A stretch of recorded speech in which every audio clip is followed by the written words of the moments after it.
Olá, amigo. Seja bem-vindo.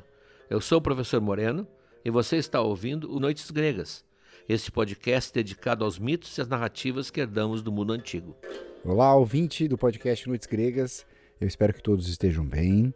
Eu sou o Felipe Speck e este é o episódio 87 do nosso podcast. Hoje a gente começa a falar das profecias finais, as últimas tarefas que os gregos precisavam cumprir antes de finalmente entrar em Troia. São 3 tarefas e neste episódio a gente vai se dedicar à primeira, que é o resgate de Neoptólemo, o filho de Aquiles, que Ulisses e Diomedes vão buscar lá na ilha de Esquiros. Esse episódio deu um certo trabalho para mim e para o professor Moreno, ou seja, para o time do Noites Gregas inteiro, por 2 motivos. Primeiro, porque ele tem um embaralhamento cronológico, e a gente explica isso lá no meio do episódio. E segundo, porque o personagem Neoptólemo, ele aparece de formas totalmente opostas nas mais variadas fontes. E como nós não estamos sob a tutela de Homero, a gente teve que correr atrás de dezenas de outras versões, e isso acabou atrasando um pouco a publicação, então eu já adianto aqui o nosso pedido de desculpas. Aliás, é por isso que a gente depende do apoio de quem nos ouve. Nós só conseguimos operar esse projeto graças ao apoio generoso de algumas pessoas.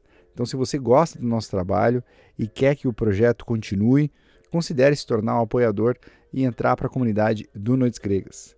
Além de apoiar, você também, como recompensa, a gente oferece uma série de conteúdos exclusivos. Todos os episódios têm 2, 3, 4 textos, mais várias imagens para você se aprofundar em cada um dos temas. E a gente também tem o curso Mitologia na Arte, em que a gente já tratou lá de muitos mitos. A gente já falou os amores de Zeus, os heróis, já contamos toda a saga de Troia lá, contamos também toda a Ilíada, toda a Odisseia, e agora a gente está contando todos os mitos da obra de Ovídio, a obra Metamorfoses, que é uma das principais obras que junta praticamente todas as grandes histórias da mitologia grega. Para apoiar, noitesgregas.com.br/apoiar, o link está lá na descrição do episódio. Agora fiquem com o nosso mestre, professor Moreno, ele começa logo depois da publicidade do Spotify. Um bom episódio!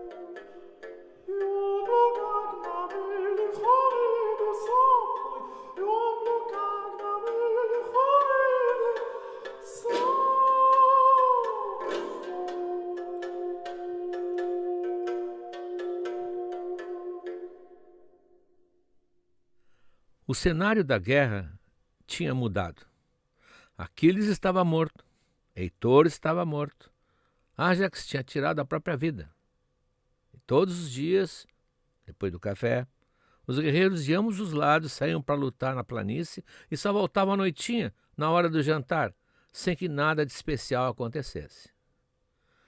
Dia após dia, sem descanso semanal, viviam uma verdadeira gangorra entre o ataque e a defesa.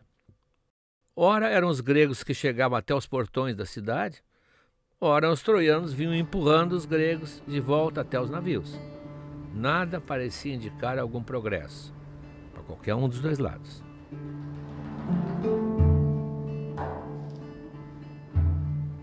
Bom, no fundo, quem se beneficiava com esse estado de coisas era Troia.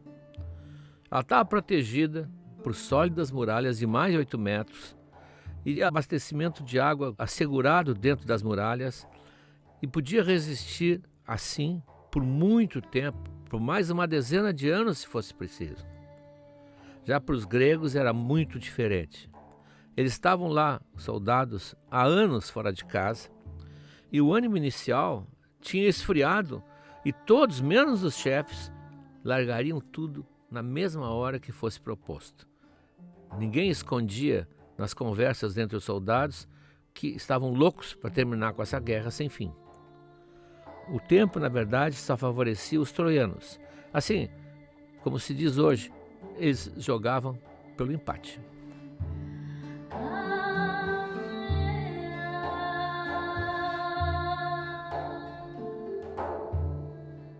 Para nós, ao menos eu imagino, o futuro sempre será alguma coisa incerta.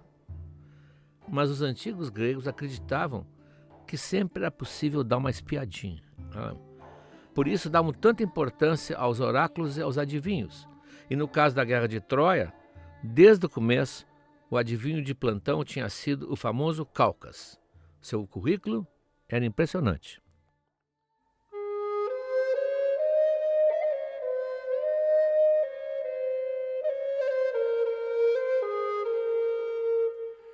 Ele tinha atuado em cada momento importante da guerra. Primeiro, quando Aquiles ainda era adolescente e vivia lá aos cuidados do Quíron, foi Calcas que avisou todo mundo que Troia não seria tomada sem a participação deste garoto. Um garoto prodígio, como nós tivemos tantas vezes no nosso futebol. Se não levassem Aquiles junto, Troia não cairia. E foi por isso exatamente que Tétis, alertada pelo oráculo, tratou de esconder na mesma hora o Aquiles para que não fosse encontrado, como já vimos no episódio 48, a formação de Aquiles, e como vamos ver ainda hoje, quando visitarmos de novo a ilha do rei Licomedes e de suas 50 filhas.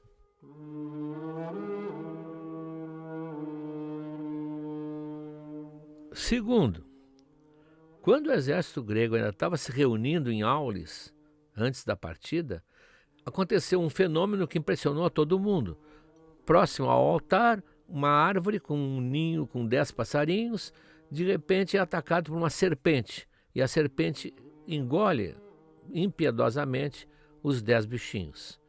Isso tinha que ser interpretado. E então Calcas diz: estamos vendo aqui que esta guerra vai durar 10 anos, segundo a profecia de Calcas. Mas não foi só isso. Foi Calcas também que descobriu que aquele vento contra, teimoso, que não deixava a esquadra partir para o norte em direção a Troia, era, na verdade, um castigo de Artemis.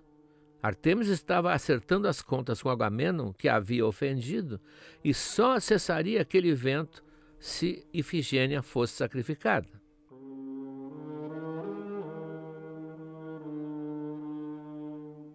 E, finalmente, foi também o Calcas que, bem no comecinho da Ilíada, todos vocês devem lembrar, quando aquela peste terrível começa a dizimar os animais e depois os próprios soldados do exército grego, foi ele que removeu qualquer dúvida na hora.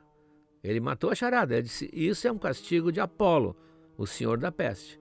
Ele está furioso porque o sacerdote dele, o Crises, aquele velhinho, veio falar com Agamenon para tentar libertar a filha dele que era cativa. E Agamenon o distratou e o humilhou, e ao distratar o Crises, estava distratando também Apolo, então Apolo estava punindo. E Calcas estava certo, bastou devolver a moça, a peste cessou. Então agora, 10 anos já tinham passado, então a data da validade de Troia tinha expirado. E todos os olhos se voltaram para o Calcas para cobrar a profecia. Como é? 10 anos se passaram. O que a gente tem que fazer ainda para cair essa cidade? O que falta fazer, disse o Calcas. Já falei nisso antes. Falta o filho de Aquiles. Ele tem que se juntar a nós. Estou falando de Neoptólemo.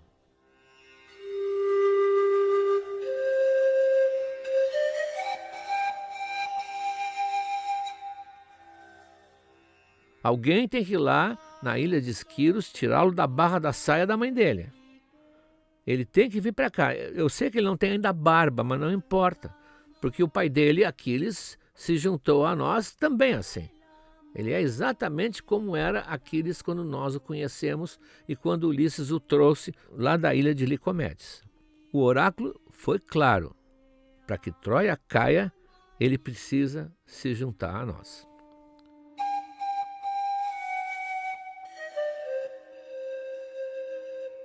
Mal ele tinha terminado de falar, Agamenon, que agora está com pressa, mandou tripular um navio rápido com 20 remadores, munido de água e de víveres para 3 dias, que era mais ou menos a distância de Esquiros, e que deveria zarpar imediatamente em direção à ilha do Licomedes. Vai tu, Ulisses, que já conheces bem o rei, e leva contigo Diomedes, para tua segurança. Confio na tua manha. Uma vez trouxeste de lá o pai, dessa vez vais trazer o filho. Essa história a que Agamenon se referiu já foi narrada aqui no episódio 48, intitulado A Formação de Aquiles. Por isso mesmo, dessa vez Ulisses não tinha a menor dúvida de que esta nova missão dele, levar o Neoptólemo para Troia, era importante tanto quanto a primeira, se não mais ainda. Calcas tinha dito. Vocês devem ter notado aqui uma incongruência de idades. Como é que o Aquiles tinha um filho na idade de combater? Filipe vai explicar melhor o que houve. Se você acompanha o nosso podcast desde o começo, lá atrás, já ouviu várias vezes que a Guerra de Troia teria durado 10 anos, certo? Essa versão virou praticamente um cânone. Lá no começo a gente até lembrou da profecia de Calcas, que dizia que os gregos lutariam durante 9 anos e que só no 10º ano conquistariam Troia. Só que quando a gente começou a estudar para montar o roteiro deste episódio, que aliás foi um verdadeiro quebra-cabeça narrativo, porque o Neoptólemo foi tratado com diferentes tintas e versões pelos mais variados autores. Eu falei sobre isso lá na introdução e a gente vai falar um pouco mais sobre isso no material exclusivo. Pois quando a gente foi montar o roteiro, a gente esbarrou numa questão que é bem complicada, que é a idade do Neoptólemo. Porque veja, se nós estamos no 10º ano da guerra, ele seria apenas um menino quando Ulisses foi buscá-lo lá na ilha de Esquiros. Então eu e o Moreno tentamos achar uma solução para esse aparente furo, comparando várias versões que oferecem um desdobramento possível para esse enigma, e uma das mais conhecidas é a de que teria havido uma primeira expedição para Troia que fracassou porque os gregos, enganados por Afrodite, erraram o caminho para Troia. Tiveram que retornar e reagrupar toda a armada, o que levou ainda mais ou menos 8 anos. Com essa reconstrução, o Neoptólemo estaria agora com 18 anos, o que faz muito mais sentido para o que a gente narrou nesse episódio. Agora, é claro que a mitologia não se guia por calendários rígidos, né? Não dá para lutar contra a natureza do mito, que é essencialmente fragmentada. Como o professor Moreno já comentou em episódios mais antigos, a narrativa acaba sobrepondo as datas. Vocês sabem muito bem que a mitologia grega é uma colcha de retalhos, feita por versões que se contradizem, que se sobrepõem, e que no fim se sedimentam e acabam se completando. E o que vale para a gente é sempre a versão que dá mais densidade aos personagens. Só que esse buraco cronológico, especialmente esse detalhe sobre o tempo entre as duas expedições, não pode ser tratado como trivial aqui pela equipe do Noites Gregas. Por isso que em breve nós vamos postar uma hora do oráculo para explicar minuciosamente esse imbróglio para você. O navio zarpou com ventos favoráveis. E com ventos sempre favoráveis chegou até Esquiro na manhã do 3º dia. Ulisses conhecia bem os caminhos e por isso não tiveram dificuldade de chegar no palácio do Licomedes. Ele tinha estado lá quando tinha ido buscar o Aquiles pela primeira vez. Já ao se aproximarem dos portões, eles viram de longe um jovem atleta, de porte impressionante, de alta estatura, que estava treinando exercícios marciais. Ele corria de um lado para o outro com seu carro de combate, segurando as rédeas com a mão esquerda, e com a mão direita ele manejava a lança como se fosse arremessá-la. E quando chegaram um pouco mais perto, é que eles se deram conta que esse jovem, pelas feições dele, sem dúvida alguma, era aquele que eles estavam procurando. Aquele só podia ser o filho de Aquiles. Era um jovem belíssimo, como o pai, que ainda não tinha barba, mas tinha uma estatura e um porte já próprio de um guerreiro. Olhar para ele, pensou Ulisses, era como olhar para o Aquiles em pessoa.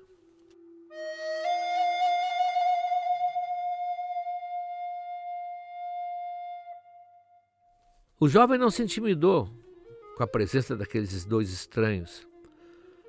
Eles não pareciam representar ameaça alguma e, pelo contrário, até ele ficou muito curioso quem eles seriam.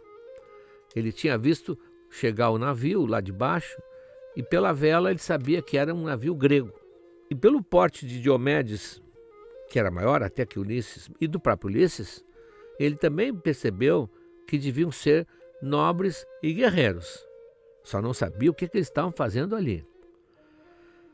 Para falar com eles, ele sofreou os cavalos, amarrou as rédeas na borda do carro, deu um salto ágil e veio com um sorriso um pouco constrangido, um sorriso um pouco tristonho, talvez pela morte do pai, que tinha sido noticiada ali na ilha há pouco mais de 2 semanas. Como um filho da nobreza, ele era hospitaleiro com os estrangeiros. Bem-vindos à minha casa, estranhos. De onde vocês vêm? Ulisses tomou a palavra. Estamos vindo da guerra, Neoptólemo. Estamos vindo de Troia. Nós éramos amigos do teu pai, nós lutamos com ele, ao lado dele, até o triste fim. E vendo a ti agora há pouco, enquanto a gente chegava, manejando as tuas armas, era como se ele estivesse novamente diante de nós. Nossos nomes tu já deves ter ouvido. Esse aqui é o célebre Diomedes, de Argos. E eu sou Ulisses, de Ítaca. Ao ouvir esse nome, o sorriso do jovem desapareceu instantaneamente. Ulisses já esperava por isso. Ele podia imaginar quantas vezes nesse palácio o nome dele tinha sido amaldiçoado. Porque ele, no fundo, tinha destruído aquela família. Tinha deixado a Deidamia sem marido, tinha deixado o filho sem pai.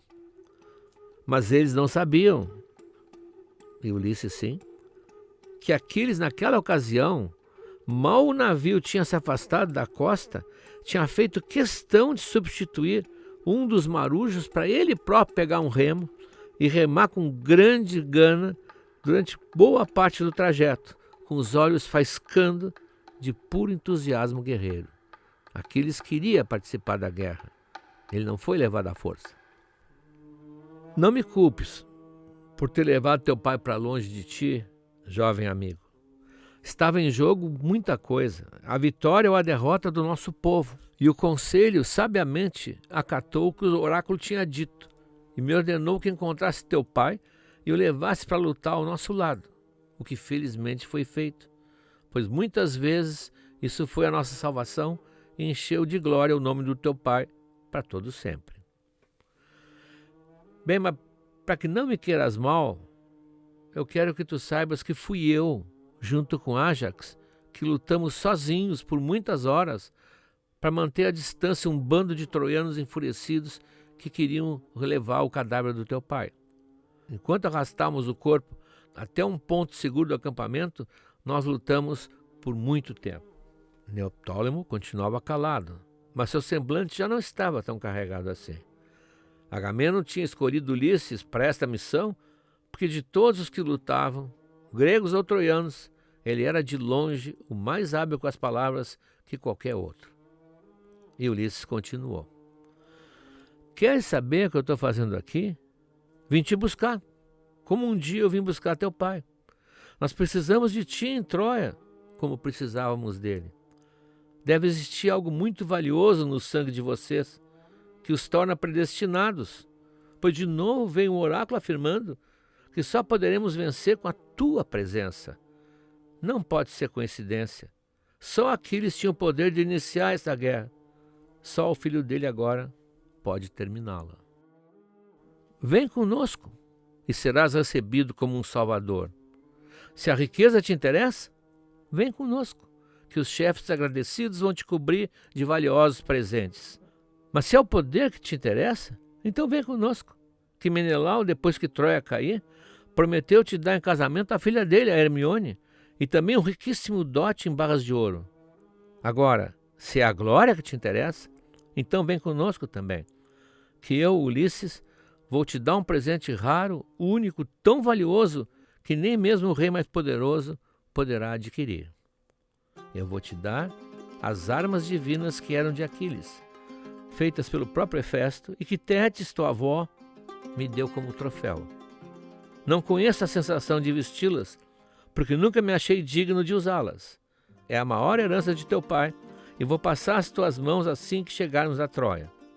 Tenho certeza de que vais se maravilhar com elas, essas armas esplêndidas que o próprio Deus da guerra se orgulharia de portar, e com elas vais reeditar as façanhas do teu pai.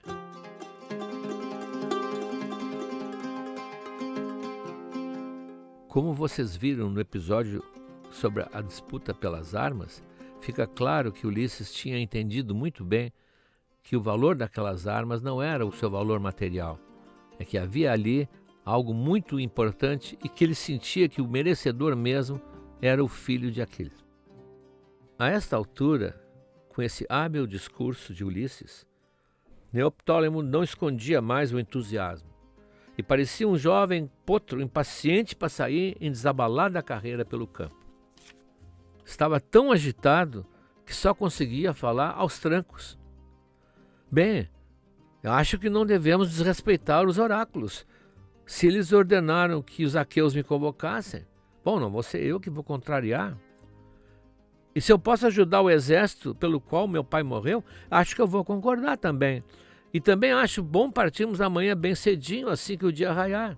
Agora, quanto a esse casamento, agradeço, mas vou deixar isso para depois. Só não falem para minha mãe agora, que eu vou contar amanhã de manhã. Nisso, quem saiu do palácio foi Deidâmia, ainda muito abatida pela notícia da morte de Aquiles. Ela tinha ouvido a voz de seu filho, misturada com a dos recém-chegados, e vinha conferir o que se passava lá fora. Quando viu Ulisses, que ela conhecia tão bem, ela sentiu suas pernas bambearem e teve que se apoiar no marco da porta para não cair.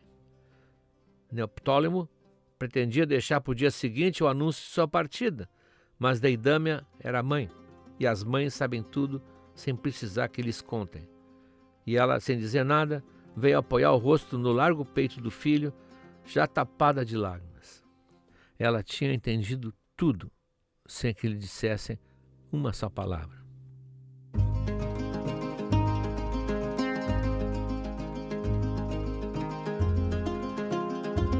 Depois, quando conseguiu controlar o choro, ela fez um apelo dramático para Neoptólemo. Filho, por que voas para longe para seguir para Troia, aquela fonte de lágrimas? Lá já morreram muitos homens mais experientes do que tu, e lá morreu teu pai, que era mais experiente do que todos, e ainda era filho de uma deusa. Não vai, filho, fica aqui comigo. E mais não pôde dizer, porque os soluços a interromperam. Esse triste apelo deixou o Neoptólemo emocionado, mas isso durou muito pouco, porque em sua cabeça já se enxergava longe dali, diante das muralhas de Troia, correndo com a lança e o escudo na mão, em pleno combate, matando à torta e à direita para vingar a morte de Aquiles.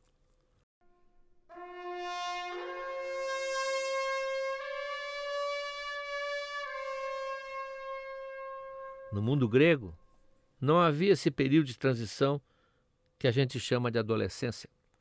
A passagem para a idade adulta era súbita, geralmente marcada por rituais centenários ou por atos importantes, que, como a gente diz hoje, virava a chave de uma vida. No caso de Aquiles, ele tinha chegado a Esquilos na infância e de lá saiu como um homem feito, pai de um filho e pronto para entrar numa guerra. E agora Neoptólemo sabia que tinha chegado a sua vez. Não tinha mais volta. Ele ia sair da infância e entrar para a vida adulta. E acariciando a cabeça de Deidâmia, respondeu num tom muito terno, mas decidido. Fica bem, mãe. Afasta esses maus presságios. Ninguém morre na guerra se não chegar a sua hora. E se meu destino for morrer pela causa do meu povo, então que eu morra de um modo digno, que não envergonhe meu pai. Então ele a beijou 1000 vezes e a abraçou, mas finalmente a deixou sozinha com a sua própria dor. Na madrugada seguinte, os 3 embarcaram em silêncio e partiram para o norte em direção a Troia. Deidâmia, do terraço do palácio, ainda ficou acompanhando aquela branca vela que ia se afastando do mar até desaparecer no horizonte. porque naquela época a terra ainda era redonda. Enquanto Deidamia chorava, bem longe dali, nas águas profundas do Helesponto, o clima não era de tristeza, bem pelo contrário. Tétis comemorava com as Nereidas a atitude viril do seu neto. E até o Poseidon ficou feliz, vendo como aquele bravo filho de Aquiles não desmerecia o seu pai. Tétis e Poseidon acompanharam toda a viagem até Troia. Como eles tinham poderes, podiam garantir águas calmas no mar e ventos favoráveis, até que pudessem enxergar ao longe, sobressaindo naquela grande planície, as altas muralhas de Troia. Ao se aproximarem da praia, enxergaram a extensa fila de navios, com homens fervilhando ao seu redor num combate feroz. Os troianos, numa ofensiva fulminante, estavam novamente em vantagem e encurralados os gregos que se defendiam como podiam, apertados contra o mar. Era uma situação de extrema gravidade. Se eles rompessem a defesa grega, iam incendiar os navios e os gregos nunca mais sairiam dali. Os três não perderam tempo, pularam do navio que estava já em água rasa e foram correndo em direção à tenda de Ulisses, que ficava ali perto, para que eles pudessem se armar.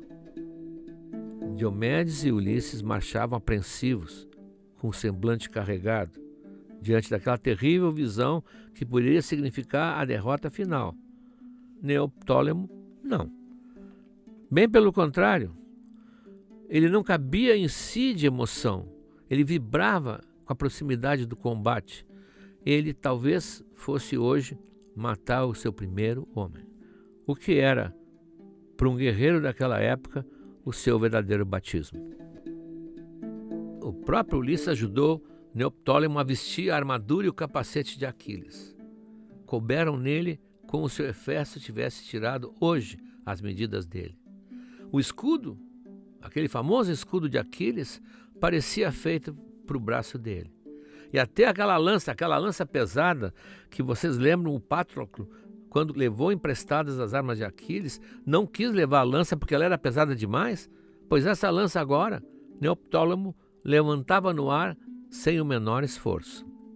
Ulisses também vestiu rapidamente sua armadura e disse para Diomedes escolher uma que lhe agradasse. Ali tinha muitas amontoadas na tenda que ele tinha tirado dos troianos que ele tinha abatido.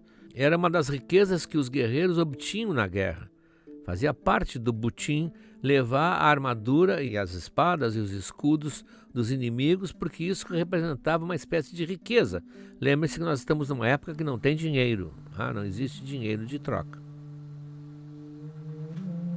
Lá no acampamento a situação estava desesperadora. Enquanto Ulisses e Diomedes tinham viajado lá para a ilha de Esquiros, os troianos tinham vindo com tudo, reforçados por um exército aliado que tinha acabado de chegar da Mísia, uma região bem perto de Troia, a cujo rei tinha sido um velho aliado de Príamo.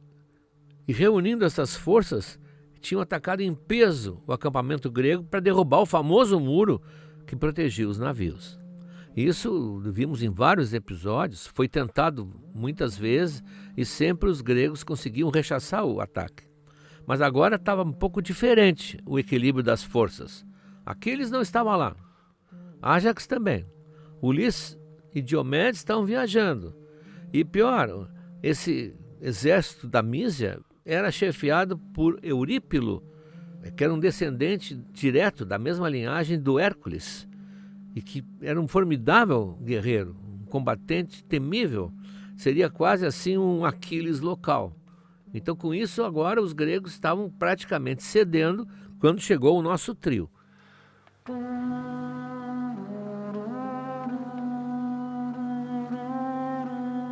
Fazia já quase 2 dias que eles vinham lutando ali. E não tinha tempo a perder. A essa altura, os defensores estavam, na sua maioria, feridos, exaustos, sem ânimo. E aos 44 minutos do segundo tempo, entra então agora em campo 3 jogadores descansados, frescos, prontos para enfrentar o inimigo.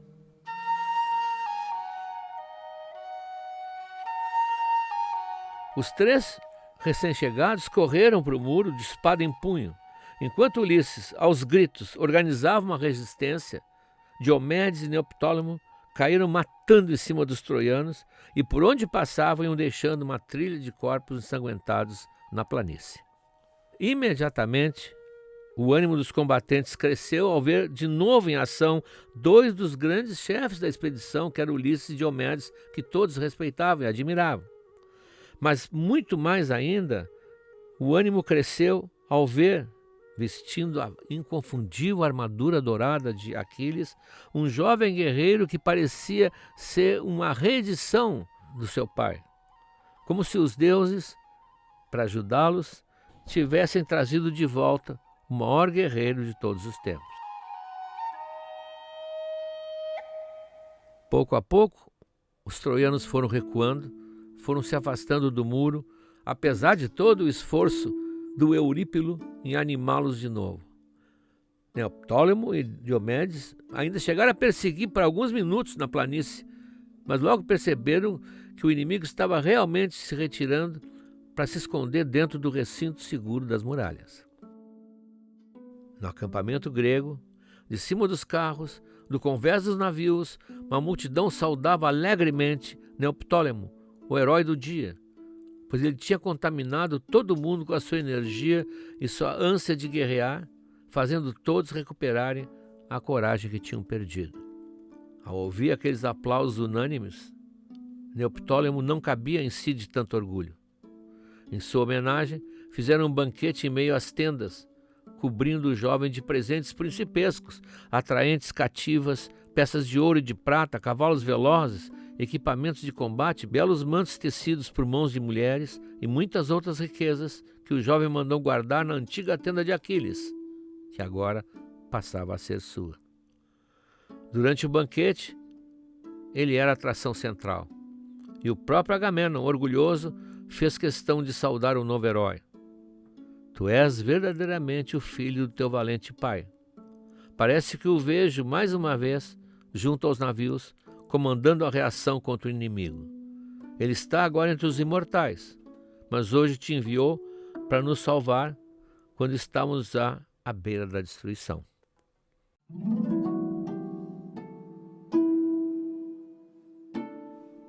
A gente não sabe com que espírito o jovem ouviu todos esses elogios.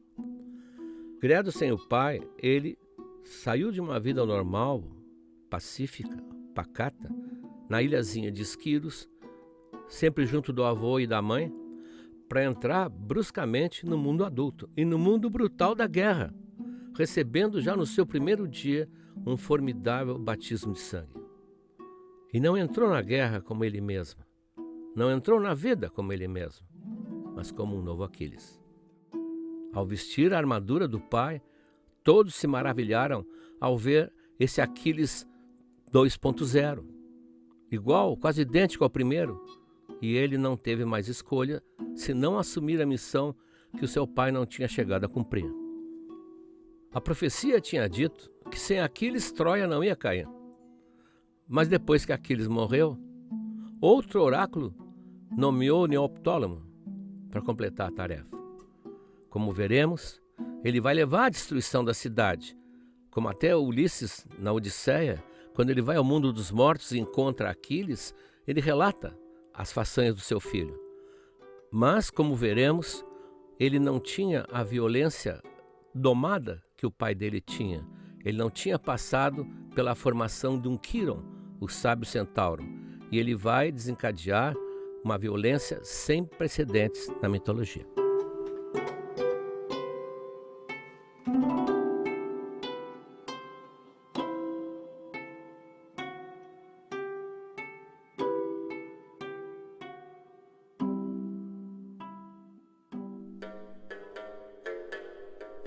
É a primeira vez que aparece aqui no Noites Gregas, de forma mais clara e direta, Neoptólemo, o filho de Aquiles. Só que agora ele vai aparecer em vários outros momentos. Aqui na saga de Troia, e depois lá na Odisseia, e mais pra frente nas tragédias gregas. Só que cada autor retrata o personagem de um jeito distinto. Às vezes como um herdeiro nobre, outras como um jovem cruel e impiedoso, ou seja, é difícil navegar por essas várias versões do próprio Neoptólemo. Então, para ajudar você a conhecer bem cada versão, a gente montou um guia com as principais aparições de Neoptólemo na mitologia, em Homero, em Eurípides, em Sófocles e em Virgílio. Deu um trabalhão, mas tá bacana. É um dos textos do nosso material exclusivo deste episódio, que tem também a passagem comentada da Odisseia, em que Ulisses encontra a alma de Aquiles no mundo dos mortos, e Aquiles pergunta, lembra justamente sobre o filho, e recebe de Ulisses, ou melhor, de Homero, uma descrição generosa e heróica do Neoptólemo. E tem também, além das representações na arte, como sempre, tem um texto especial sobre o Cáucas, o grande adivinho da Guerra de Troia. A gente relembra a sua origem, as profecias mais marcantes, como a de Ifigênia, do arco de Hércules e do cavalo de madeira, até a sua morte, que, é claro, já estava prevista. Todo esse material está disponível na nossa área do apoiador, lá em noitesgregas.com.br. E para apoiar o projeto e acessar todos os conteúdos, é só ir em noitesgregas.com.br/apoiar. O link está na descrição desse episódio. Um grande abraço e até a próxima profecia.